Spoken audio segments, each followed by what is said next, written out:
Week 10 of the NFL season is in the books, and that means we are headed straight into Week 11 of 2024 fantasy football. So you know exactly what we need to do. We need to go through every single matchup and break down every single running back and go over who you should be starting and who you should be sitting.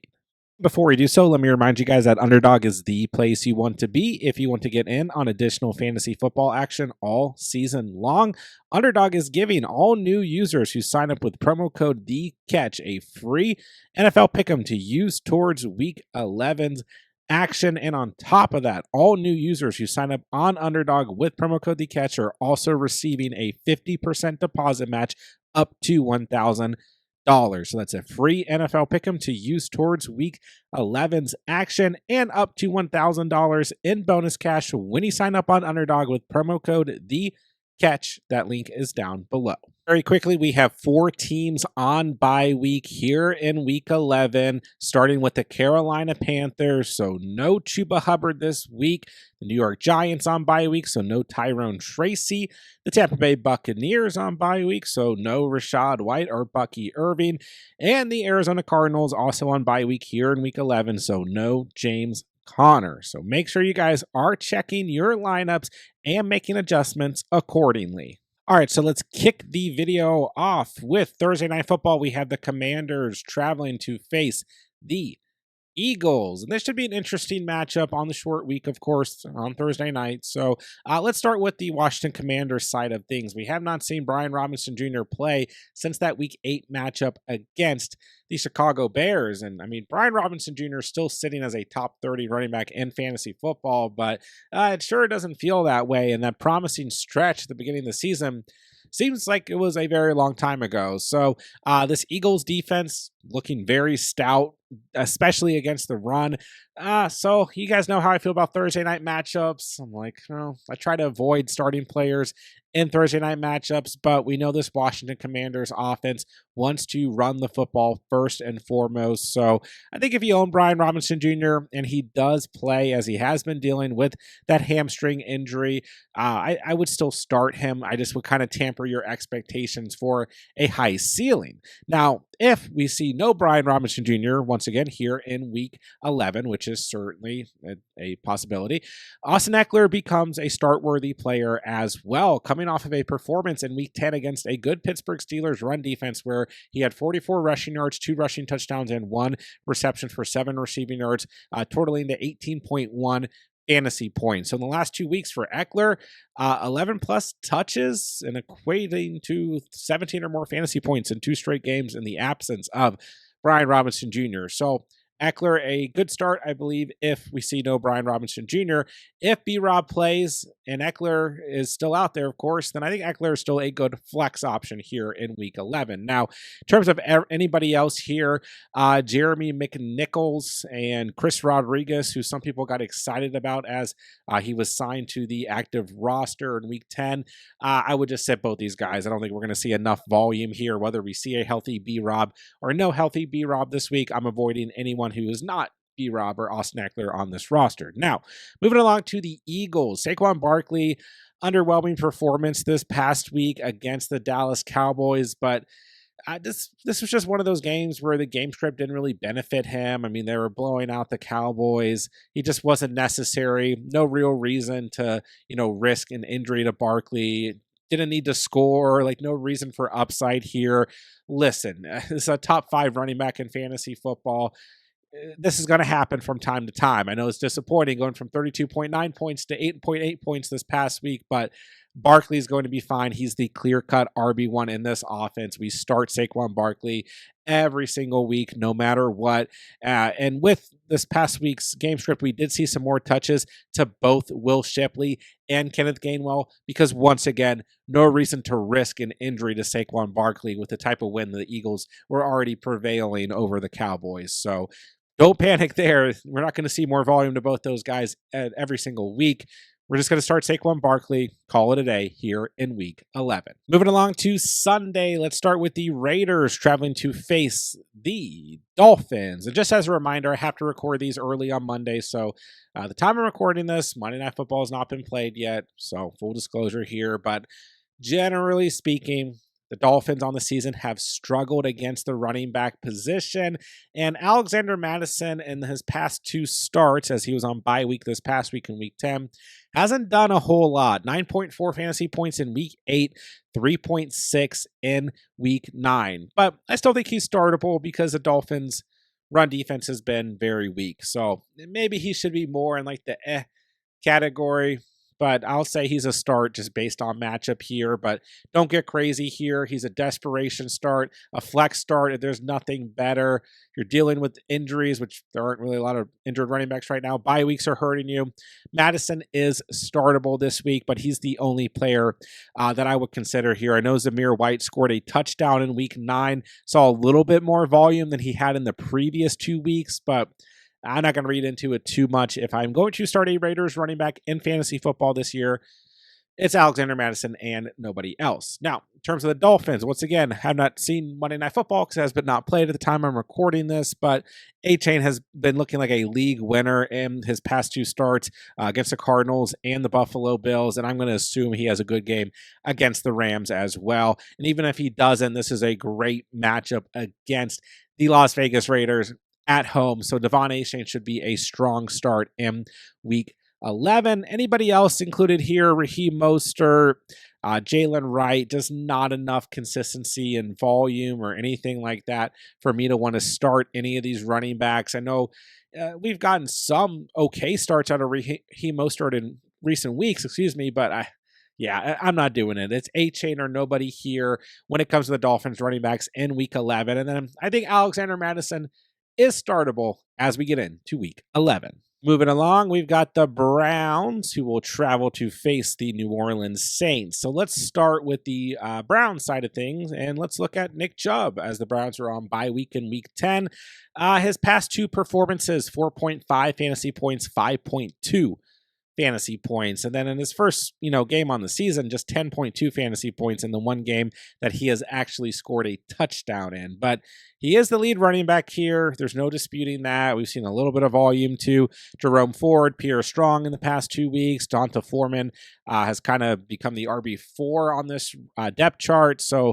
But, I just don't see a tremendous amount of upside here. It is a good matchup. The Saints have struggled against the running back position thus far on the season. So I think that makes Nick Chubb startable. I got him in the category. Got to downgrade some of these players because for most of the fantasy season, it's basically just been you starting running backs and you bench anyone else on the respective team. I mean, running backs have been great this year in fantasy football. So Chubb is fine, but I don't really see a high ceiling. I don't know what type of offensive performance we're necessarily going to get out of the Browns this week. So definitely a startable player, but temper your expectations. I just don't feel like this offense has an elevated ceiling this week, but it is a pretty good matchup if you need to, run out and start Nick Chubb in terms of a desperation start. Now, Alvin Kamara, come on, the Saints backfield, that's all it is. It's Alvin Kamara.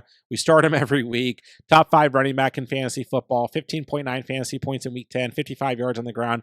Didn't score, but he had 6 targets, 5 catches, 54 receiving yards. So hasn't really mattered who's playing quarterback, all that stuff.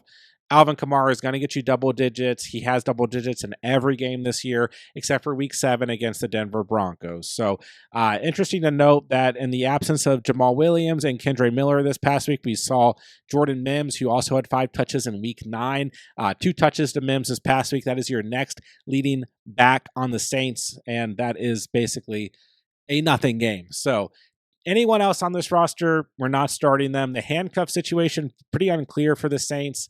Just roll with Alvin Kamara if you own him. No questions asked here in week 11.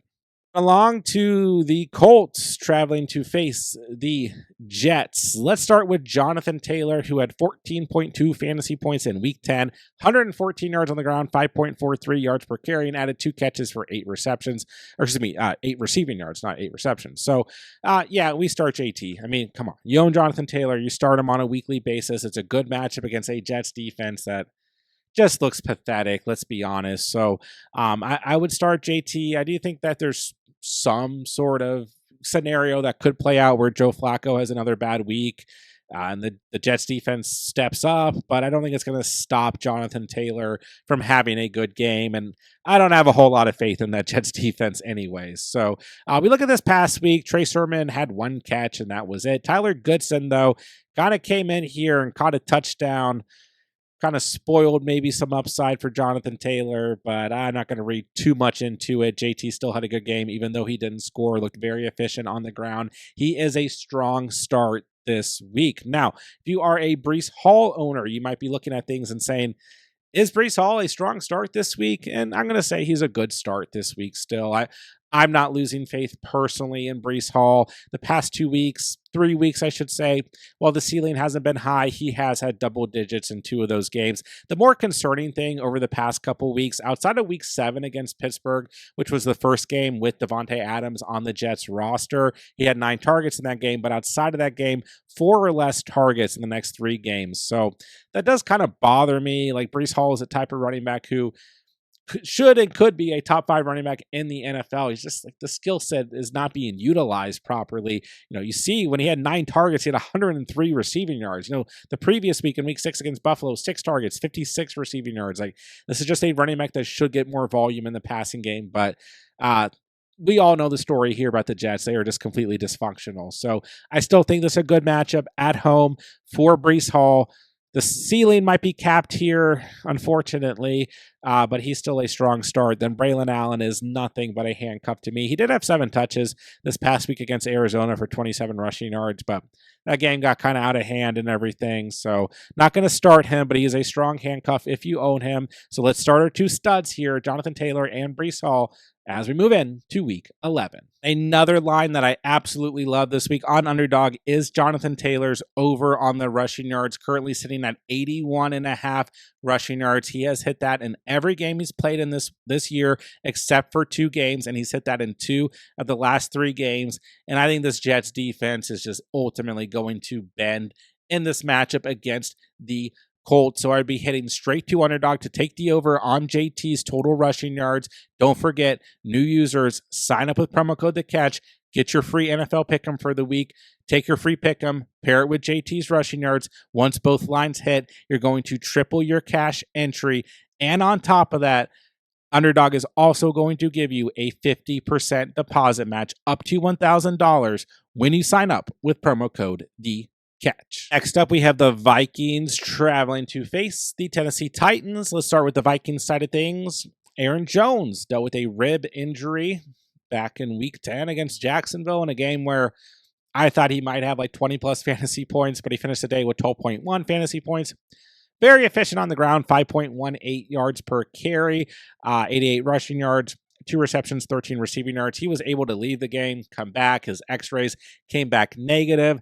And now we have head coach Kevin O'Connell saying that there's a very good chance that we do see Aaron Jones play this week. So if you own Aaron Jones, he is healthy. Start him. This is a good matchup against the Titans. He's been very consistent on the season. Single digits just twice so far on the year. Strong start. Maybe not always the craziest ceiling, but Aaron Jones continues to be a good start week in, week out. If we don't see Aaron Jones play, then it's maybe the return of Cam Akers. We can't seem to get rid of Cam Akers this season. Joe Mixon hurt. We saw some sprinkles of Cam Akers. And listen, if we see no Aaron Jones, you're desperate. You need a spot play. Sure, maybe Cam Akers could be a guy, but I'm not going to get overly excited. Ty Chandler also had 4 touches this past week. Maybe we see a committee if Aaron Jones is out. But I'm willing to bet, based on Kevin O'Connell's comments, that Aaron Jones plays this week and he is a strong start. And we don't need to worry about any mess outside of that. Now, we look at the Titans backfield. I have Tony Pollard downgraded to the area. He's fine to start. Okay, start this week. He's been fine. I think Pollard's been great overall in the season, similar to Aaron Jones. Single digits just twice so far on the year. But, I know the Titans looked much better than we anticipated against the Chargers in week 10. Will Levis looked much better than anticipated in week 10. So there's that, but this is still a bad matchup against the Minnesota Vikings. And I kind of worry that the Titans might bounce back to reality here in week 11. It is a home game for the Titans, so that's helpful. But yeah, like I could see this going either way for Pollard, where he has a good game, like 16, 18 fantasy points, or we see a similar performance this past week where he had just 10 fantasy points. Now, the other thing to note is that we saw more involvement out of Tajay Spears in his first game back in 3 games, 7 touches and 3 targets, 3 receptions. So that left Pollard with just 9 touches, 4 targets, 4 receptions. And I still think he did pretty well with those, 4.89 yards per carry, 4.75 yards per catch. So, the volume's still there for Pollard, but it is worth noting that Tajay Spears, now that he's healthy, is getting a little bit involved as well. And at this point in the season, that makes sense. Julius Chestnut had 5 touches. We're going to starting him. So, yeah, I'm not ready to say that we're going to start Tajay Spears, especially in a bad matchup against the Vikings. Pollard, okay, don't worry if you have to start Pollard, but I would say his ceiling, will probably be lower this week against the Vikings. Aaron Jones, let's see if he plays. I think he's going to play. If he does, he's a good start here in week 11.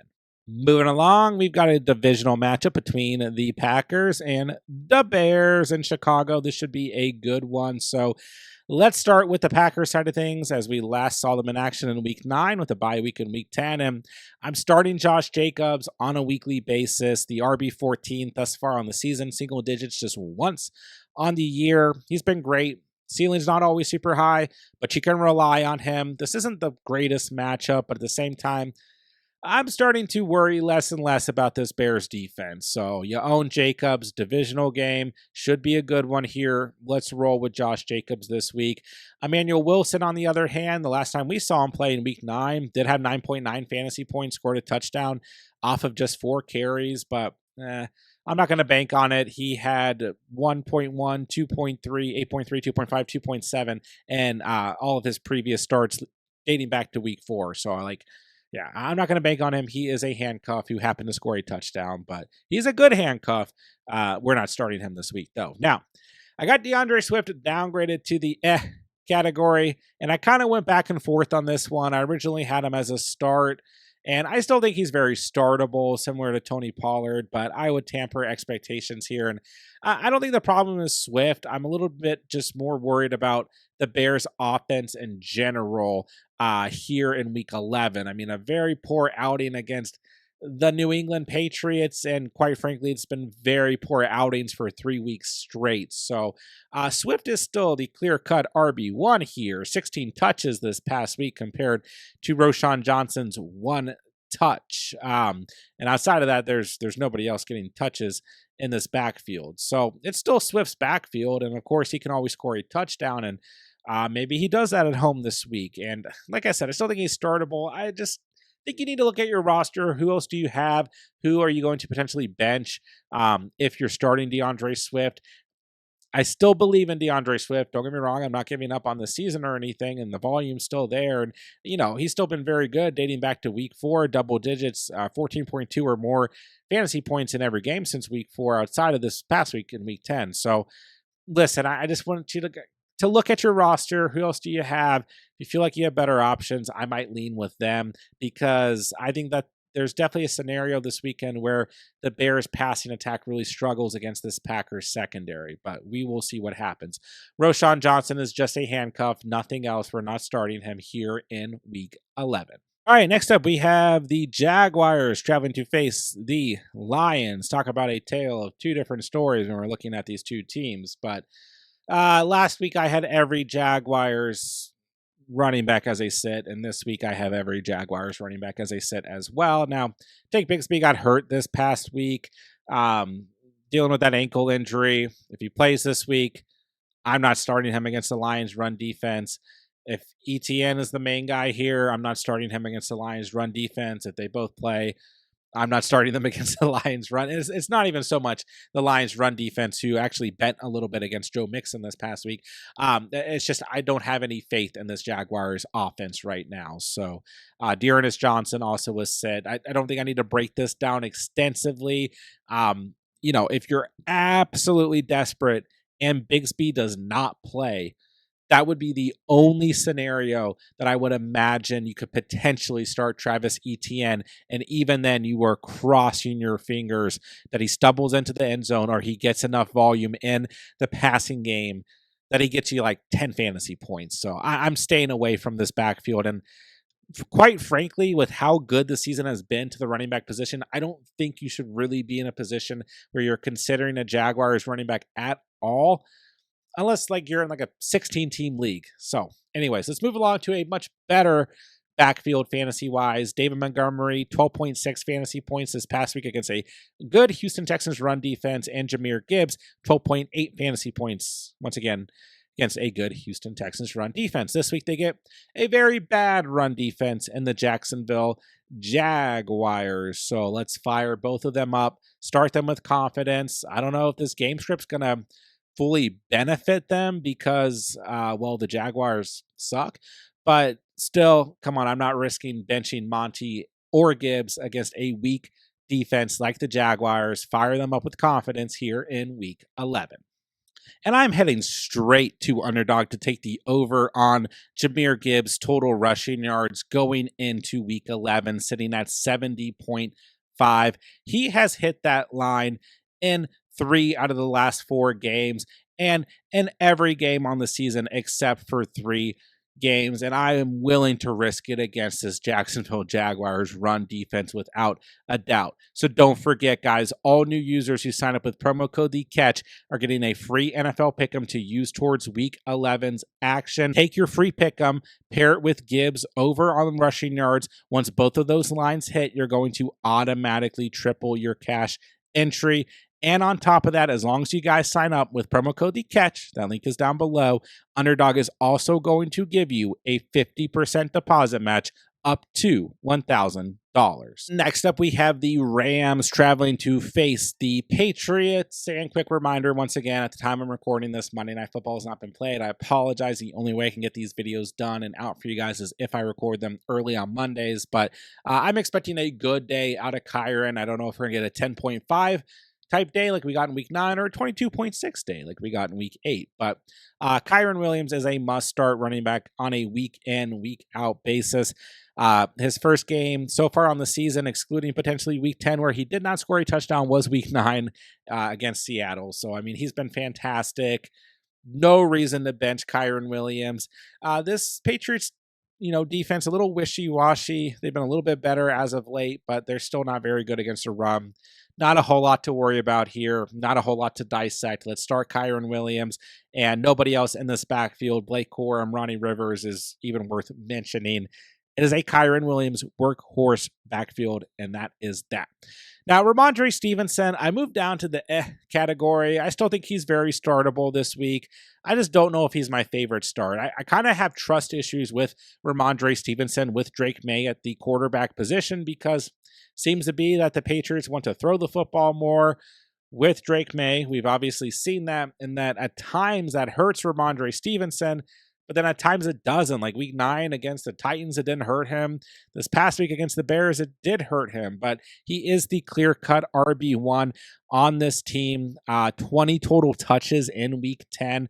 Nobody else here bothering me. JaMychal Hasty, Antonio Gibson. So I think Ramondre Stevenson is still very startable this week. It's not a bad matchup against the Rams by any stretch. So if you want to roll with them, that's fine. But similar to like DeAndre Swift, look at your roster. Who else do you have? Who else can you potentially start? I think there are stronger starts with more upside this week than Ramondre Stevenson. It just depends on who you own. But he is still an okay start as we roll in to Week 11.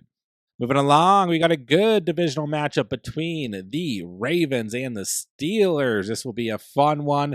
Let's start with the easiest backfield to evaluate in the entire NFL fantasy-wise. That's the Baltimore Ravens. We are starting Derrick Henry, your RB1 in fantasy football. He has a touchdown in every game this year. Every single game so far. Will the streak stop this week? I'm not betting against it, I can tell you that much. But this is a good Steelers run defense, but I'm just not worried about it. Austin Eckler just had, double-digit fantasy points against them this past week. So start Henry no matter what. Justice Hill, Keaton Mitchell, who was on the field for 3% of snaps. I'm not starting either of them, but Justice Hill, if you're absolutely desperate, you need a complete dart throw. You can always throw the dart, but just don't forget he only has double-digit performances 3 times on the season. He either needs a touchdown or like 6+ targets in the passing game. Maybe that happens. I'm not betting on that in my starting lineup, though. Now, Najee Harris, I was close to kind of having in the category just because of the matchup here, but I'm going to trust Najee at home, who had 11.3 fantasy points in week 10, 53 yards on the ground, and a tutty as a strong start this week. Once again, he's been just dominating the Steelers' backfield. We'll get to Jaylen Warren in a second, who I know had 14 touches this past week, but to me, this is still Najee's backfield. He's been fantastic over the past 4 games, 11.3 or more fantasy points in each game, 16.1 or more in 3 of those games. I mean, he's just looked really good. I know this past week was a little bit slower pace, but Najee's been very good. I'd continue to roll with him if I own him. And yeah, Jaylen Warren, more volume this past week. 66 yards on the ground, looked efficient. He's looked efficient in his last 2 starts, with the touches he's been given. This is the highest increase in touches he's had on the season, but he also had 12 touches in week 7, just 2 less touches than this past week. And I just kind of worry, we're just kind of missing like that last element, either like a touchdown or like a little bit more involvement in the pass game to really get Jaylen Warren over the hump and get him into that double-digit type area. So don't get me wrong. I think Warren's a strong handcuff. He's probably a better like dart throw type player if you need points than Justice Hill, for example, but I'm just not ready to call Jaylen Warren a start or a flex option or anything like that here in week 11. So we'll keep paying attention to that situation. But for me, this is Najee's backfield. I'll keep rolling with him. And obviously, we're going to keep rolling with Derrick Henry here in week 11. Next up, we have another good divisional matchup between the Seahawks and the Niners. Let's start with the Seattle Seahawks, who were on bye week in week 10. Kenneth Walker, I'm not going to worry here. I'm still starting Kenneth Walker on a weekly basis, almost no matter what. Single-digit fantasy performances, 1 time on the season. He's been great.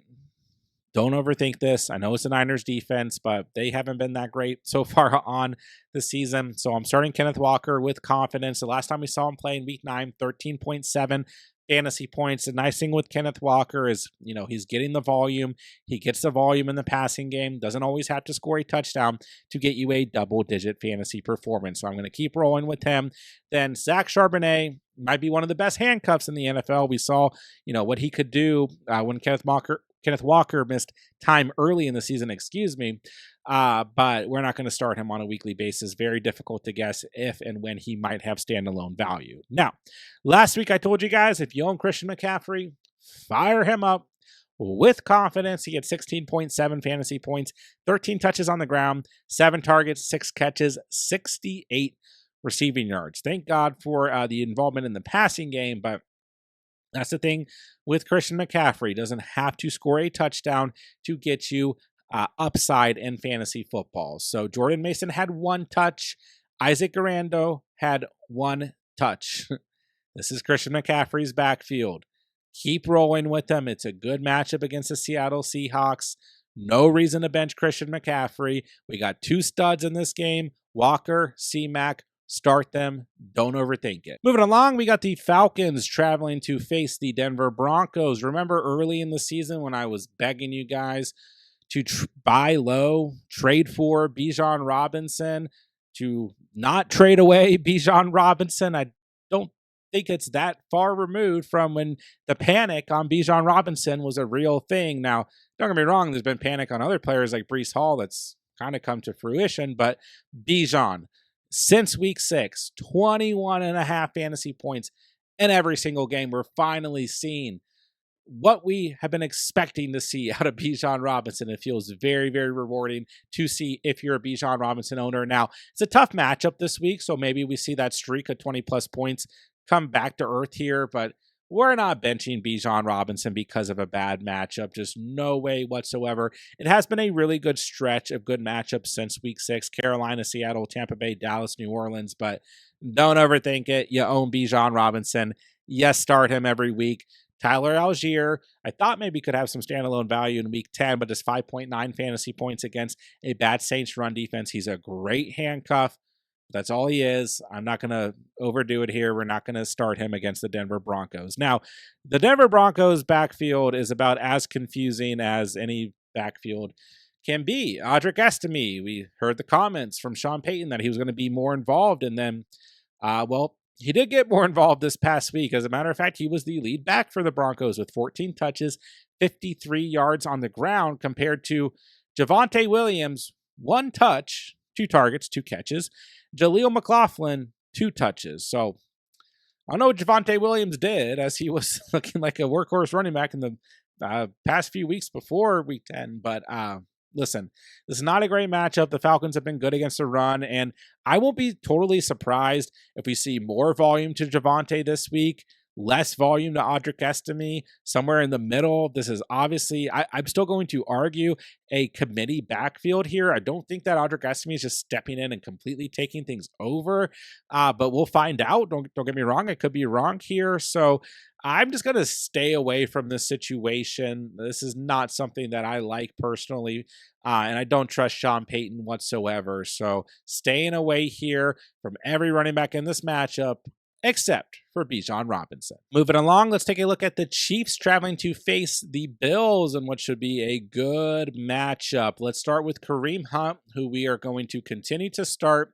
every single week until Isaiah Pacheco returns, and maybe we'll have a conversation about what to do there. But busy day as a receiver for Kareem Hunt in week 10. 10 targets, 7 catches, 65 receiving yards, just 35 yards on the ground. No touchdown, but found a way to get 17 fantasy points. He's had double digits in every game since he's been active with the Chiefs. There's no reason to bench him. The Bills' defense has been a little bit better, kind of, as of late against the run, but they also just gave up 114 rushing yards to JT, so I'm not going to worry about it. This is a good matchup for Kareem Hunt. Nobody else here to consider starting. Pirine, 2 catches this past week, no touches on the ground. Carson Steele, 2 touches on the ground. This is Kareem Hunt's backfield. Let's keep rolling with them. It's a good matchup, good game script. He should have a strong week this week. James Cook, on the other hand, is your clear-cut RB1 for the Buffalo Bills. I know it's been a little bit up and down. He missed week 6, had a very, very low ceiling in week 7, even with scoring a touchdown, and Ray Davis scored a touchdown in that game and everything. It's been a little bit up and down. 28.3 points in week 8, 11.9 in week 9, 15.5 this past week, but he's a top 10 running back in fantasy football. He's really been great for a majority of the season, just 2 single-digit performances and 1 missed game on the year. So no reason to bench Cook, except maybe if you're looking at this matchup and you're a little bit worried because the Chiefs have been extremely stout against the run thus far on the season. But I like the game script here. I don't want to risk benching James Cook. I'm going to go ahead and roll with him this week. Ray Davis, I thought, could have some standalone value. I was expecting a more kind of dominant offensive performance out of the Bills this past week. And, on top of that, Josh Allen had 2 rushing touchdowns this past week, if I'm not mistaken. No, just 1 rushing touchdown. But regardless, I thought Ray Davis could maybe pop up a little bit in week 10, and he did not. He had his worst fantasy day of the entire week, 0.6 fantasy points. So I'm putting Ray Davis back in the handcuff category of just staying away from him, and that's where we're at against the Kansas City Chiefs this week. And no reason to even consider Ty Johnson this week as well. He had 3 catches this past week, nothing else. So start James Cook, start Kareem Hunt, should be clear cut as we get into week 11. We got an interesting matchup between the Bengals and the Chargers. And speaking of the Bengals, this is Chase Brown's backfield. If you picked up Khalil Herbert, keep him on your bench. This little Khalil Herbert hype that was happening, I was personally staying far away from it. And, it was his first game with the Bengals, so maybe he gets more involvement this past week. And it wouldn't surprise me if he got more involvement, because this past week he got 0 involvement. But, anybody else on this team is just not even worth mentioning. This is Chase Brown, nobody else for the rest of the season, in my opinion. I think there's a strong chance that Zach Moss doesn't even play again this season, as he is now on IR. So I'm staying away here from anybody but Chase Brown. 13 touches, 42 yards, a touchdown, 9 catches off 11 targets, 52 receiving yards, 22.4 fantasy points in week 10. It's a bad matchup against the Chargers, but I think the volume will overcome that. I would go ahead and roll with Chase Brown with confidence this week. Now, what in the world is going on with the Chargers backfield? My, oh my. J.K. Dobbins owners, including myself, might be time to have a little bit of collective panic. Okay, Dobbins, 15 touches, don't get me wrong, 3 targets, 3 catches, good. 8.5 fantasy points, not good. Gus Edwards, 10 touches, 55 rushing yards. Hassan Haskins, 2 touches, 1 touchdown. Gus Bus had 2 red zone touches. Hassan Haskins had 1 that turned into a touchdown. Then Kamani Vidal, healthy scratch. So looking like a committee backfield, which does make sense at this point in the season. We're going to see some of these situations start to pop up. I don't want to overly panic on Dobbins. I still think in like competitive situations, competitive game scripts, not that week 10 wasn't a competitive game script, but you know, we're going to see the most involvement out of Dobbins. That's still what we saw this past week, But just 5 less touches to Gus Edwards, Haskins getting red zone touches. This is going to result in a little bit of a downgrade for J.K. Dobbins. I'm not going to panic yet, but I am kind of panicked. But we do have to look at the overall usage here and the volume that's being spread around and definitely pay attention to it. So we'll see what happens. I still think Dobbins is startable, but definitely not my favorite start this week. Chase Brown, on the other hand, a very strong start here in week 11. All right, and final game of the week, we have the Texans traveling to face the boys. We them boys out there in Dallas, the Cowboys. Okay, tale of 2 different stories here. Now, I know that the Texans lost this past week, but still a very good team, right?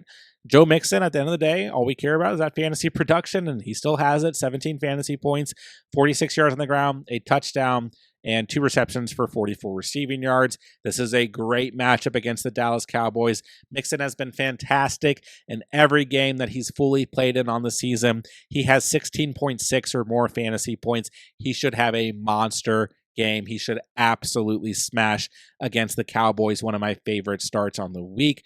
Anybody else in this backfield, Dameon Pierce, J.J. Taylor, Dare Gumbawale, stay away. This is just a Joe Mixon-led backfield. Start Joe Mixon if you own him. Now, if you own any Cowboys running back, you don't need to start them. If I am absolutely desperate, if you're in a 16-team league, if you're desperate, I think you can still start Rico Dowdle, but, you know, Houston's been pretty good against the run on the season so far. There's just nobody that we want to consider here in terms of a strong start. Dowdle is getting the most volume. He's the most startable running back.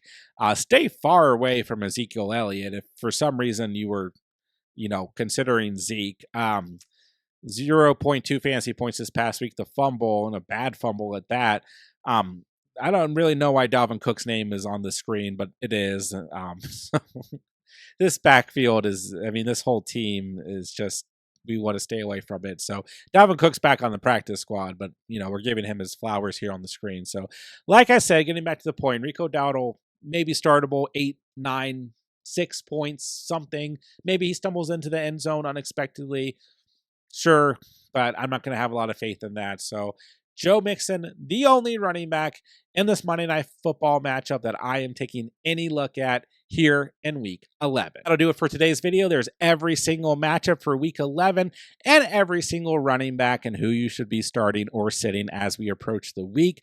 Do not forget, guys, I'm answering all fantasy football questions in the comments section down below. So if you guys need anything whatsoever moving into week 11 of the season, please drop me a comment. I'll be sure to answer all comments before Thursday Night Football and before Sunday's slate of games. But most importantly, make sure you guys are subscribed to the channel so that you don't miss out on any of the content, because as the week progresses, we're going to have everything you could possibly need to help you dominate week 11 of the 2024 fantasy football season.